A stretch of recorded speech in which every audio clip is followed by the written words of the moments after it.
Hi friends, Karthik Deepa Karthik கிட்ட சொல்கிறாங்க, sir நீங்கள் என் கழுத்தில் தாலி கட்டுற முன்னாடியே உங்களை நான் உருக லவ் பண்ண வைக்க போகிறேன். நீங்கள் மனசார என்னை விரும்பி தான் என் கழுத்தில் தாலி கட்டணும் அப்படிங்கிற விஷயத்த சொல்கிறாங்க.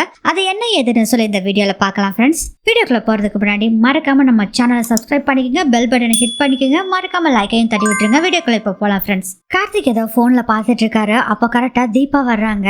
என்னங்க ஒரே சந்தோஷமாக வர்றீங்க? ஆமாங்க, நம்ம கல்யாணத்துக்கு இன்னும் கொஞ்ச நாள் தானே இருக்கு, அதனாலதான் அப்படின்னு சொல்றாங்க. நமக்கு தான் ஏற்கனவே கல்யாணம் ஆயிடுச்சுங்களே. இல்லைங்க, என்னோட அப்பா அம்மா அத்தை மாமா எல்லாரும் நம்மளை ஆசீர்வாதம் பண்ணி இந்த கல்யாணம் நடக்க போகுது. அது மட்டும் இல்லைங்க, மீனாட்சி அக்காவும் சரி ஐஸ்வர்யா அக்காவும் சரி ரெண்டு பேருமே இந்த வீட்டுக்கு முறைப்படி வந்த மருமக. ஆனா நான் அப்படி இல்லைங்களே, எனக்கு மனசுக்குள்ள ரொம்ப நாளா உறுத்திக்கிட்டே இருந்ததுங்க. இப்போ இது மாறப்போகுது. இதை நினைக்கிறப்ப எனக்கு ரொம்ப மனசுக்கு சந்தோஷமா இருக்குதுங்க அப்படின்னு சொல்றாங்க.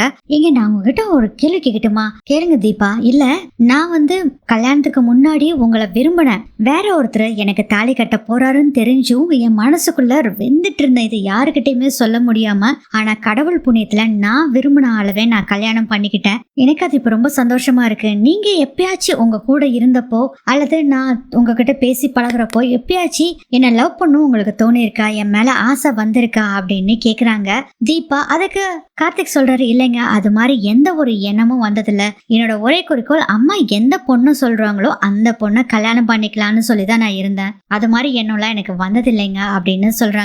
அப்போ தீபா சொல்றாங்க, சரி பரவாயில்ல விடுங்க, உங்ககிட்ட ஒரு சேலஞ்ச் பண்ணட்டுமா?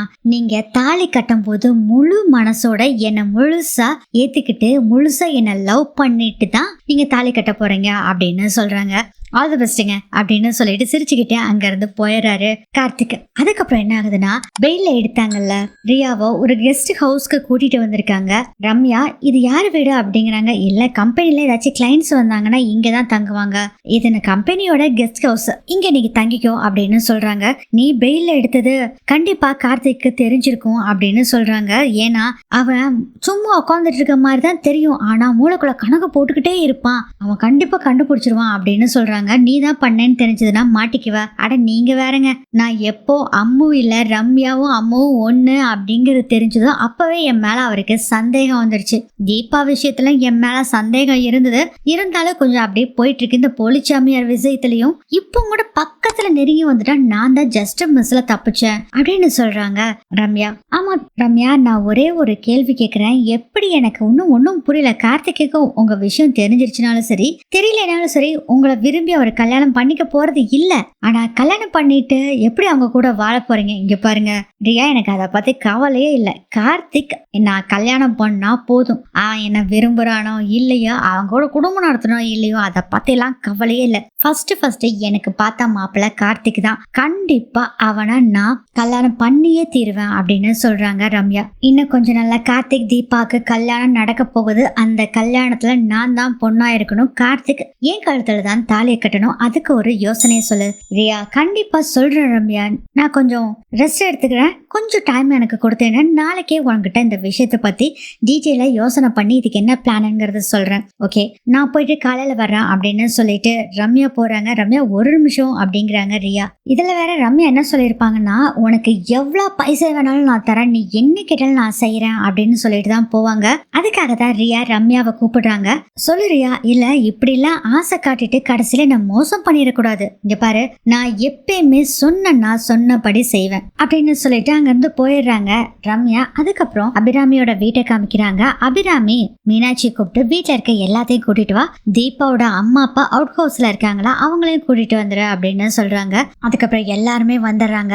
எதுக்குமா கூப்பிட்டீங்க அப்படின்னு ஆனந்த் கேட்கிறாரு. எல்லாம் விஷயம் இருக்கு, வாங்க உட்காருங்க அப்படின்னு சொல்லிட்டு, உங்களுக்கு பொண்ணு பாக்குறதுக்கு முன்னாடி நிறைய ப்ராசஸ் போச்சுல, அது என்னென்ன அப்படின்னு சொல்றாங்க. ஃபர்ஸ்ட் எடுத்தோன்னா ஜாதகம் பார்த்தோம், ஜாதகம் பொறுத்தோம் வந்தோடனே பொண்ணு பார்க்க போனோம்லம்மா அப்படின்னு அருண் சொல்றாரு. அதே தான் இப்ப நடக்க போகுது அப்படின்னு பேசிட்டு இருக்காங்க. இதுல வேற நம்ம ரம்யாவை வேற கூப்பிட்டு இருக்காங்க. எதுக்காண்டி கூப்பிட்டீங்க அப்படின்னு வேற கேக்குறாங்க ரம்யா. இருமா சொல்றேன் அப்படின்னு சொல்லிட்டு தான் இதை பேசிட்டு இருக்காங்க. இதெல்லாம் கேட்டுட்டு கடுப்பாயிட்டு இருக்காங்க ரம்யா.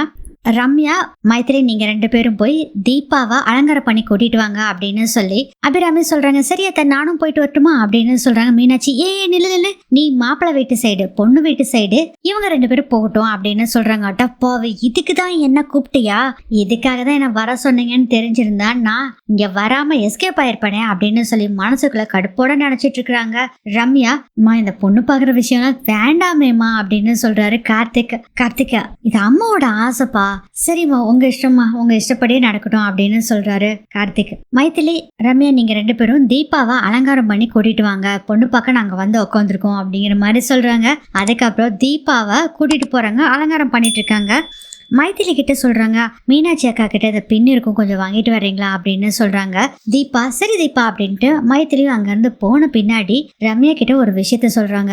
ரம்யா அவர் ஒரு பிடிப்பானம் இல்லாமையே இருக்காரு, என் மேல அன்பு இருக்கிற மாதிரியே தெரியல, லவ்வே வெளிக்காட்ட மாட்டேங்கிறாரு, அதனால நான் ஒரு பிளான் பண்ணிருக்கேன், கல்யாணத்துக்குள்ள அவரை என் மேல ரொம்ப அன்பு இருக்கிற மாதிரி மாத்திரன்னு சேலஞ்ச் பண்ணிருக்கேன், அதுக்கு நீ தான் ஹெல்ப் பண்ணும். என்ன தீபா பண்றது சொல்றாமோ, எப்படியும் இந்த கல்யாணம் நடக்கிற வரைக்கும் நான் மீனாட்சி அக்கா ரூம்ல தான் படுத்திருப்பேன், அப்போ அவரு என்னை விட்டு பிரிஞ்சிருக்கிறத நினைச்சு ரொம்ப ஃபீல் பண்ணணும் அப்படின்னு சொல்லும் போதே ரம்யா நினைக்கிறாங்க, அதை வேற மனசை விட்டு வெளியே சொல்றாங்க. ஆமா நீ சொல்றது கரெக்ட் தான், அதான் எனக்கும் நல்லது. என்ன ரம்யா சொல்ற, உனக்கு நல்லதா? இல்ல உனக்கு நல்லதுன்னு சொல்ல வர்றதுக்கு பதிலா மாத்தி எனக்குன்னு சொல்லிட்டான் அப்படின்னு சொல்றாங்க ரம்யா. சரி விஷயத்த சொல்லுற தீபா, அவரு என்னை பிரிஞ்சிருக்கிறத ரொம்ப ஃபீல் பண்ணணும், அதனால நீ எனக்கு ஒரு ஹெல்ப் பண்ணும், பொண்ணு பார்க்க வர்றப்போ மாப்பிள்ளையும் பொண்ணும் தனியா பேசணும்னு சொல்லி நீ தான் சொல்லணும் அப்படின்னு சொல்றாங்க. இது வேறையா, சரி நான் சொல்றேன் அப்படின்னு சொல்றாங்க. ரம்யாவும் அதுக்கப்புறம் அலங்காரம் பண்ணி கூட்டிட்டு வர்றாங்க. தீபாவை காஃபில போட்டு தீபா கிட்ட குடுக்குறாங்க. தீபா ஒவ்வொருத்தருக்கா காஃபி கொடுத்துட்டு வர்றாங்க. கார்த்திக் கிட்ட காஃபி கொடுத்துட்டோன்னே எங்க பிடிச்சிருக்குங்களா அப்படின்னு கேக்குறாரு. தீபா அதுக்கு கார்த்திக் சொல்றாரு, எங்க இன்னும் காஃபி குடிக்கவே இல்லைங்க, எப்படிங்க பிடிச்சிருக்குன்னு சொல்ல முடியும் அப்படின்னு நக்கலா சொல்லிட்டு இருக்காரு. அதுக்கப்புறம் தீபா போய் அப்படி நிக்கிறாங்க. தீபா கிட்ட பாத்தீங்கன்னா நம்ம அபிராமி இதுதான் என் பையன், 2வது பையன், இவங்க என்னோட மருமகள்கள் அப்படின்னு எல்லாத்துக்கும் சொல்றாங்க. வணக்கம் தீபா நல்லா இருக்கியா அப்படின்னு மீனாட்சி வேற சொல்றாங்க. ஐஸ்வர்யாவா இது 2வது மருமக அப்படின்னு சொல்லும் போது வணக்கம் இதெல்லாம் தேவையா, காஃபி கொடுக்குறப்பே காஃபி எடுக்காம விட்டுருந்தா புருஷன் திட்டுவாரு அப்படின்னு சொல்லிதான் காஃபி எடுப்பாங்க. இப்போ நம்ம ஏதாச்சும் சொல்லலைன்னா இதுக்கு வேற மூஞ்சி உருன்னு மறைச்சு வச்சுட்டு இருப்பாரு, நம்ம பேசாம சிரிச்சு வைப்போம் அப்படின்னு சொல்லிட்டு ஈனி சிரிக்கிறாங்க ஐஸ்வர்யா. அதுக்கப்புறம் இதுதான் என் பையன் கார்த்திக் அப்படின்னு சொல்றாங்க. மா என்னம்மா அட பேசாம இருப்பா அபிராமி சொல்றாங்க. தீபா வந்து அப்புறம் வணக்கம் சொல்றாங்க. ஹாய் தீபா அப்படின்னு வேற சொல்றாங்க. கார்த்திக் அப்போ சொல்லுடியாமோ சொல்லு அப்படிங்கிறாங்க. தீபா சொல்றேன் அப்படின்ட்டு, இல்ல பொண்ணு மாப்பிள்ள 2 பேரும் தனியா பேசணும் அப்படின்னு சொல்றாங்க. அம்மா என்னம்மா இது, டே என்ன கார்த்திக் சொல்ற, பேசுறா அப்படின்னு சொல்றாங்க. ஐயோ அம்மா இது வேற அப்படின்னு நினைச்சிட்டு இருக்காரு கார்த்திக். இதோட இந்த எபிசோட் முடியுது.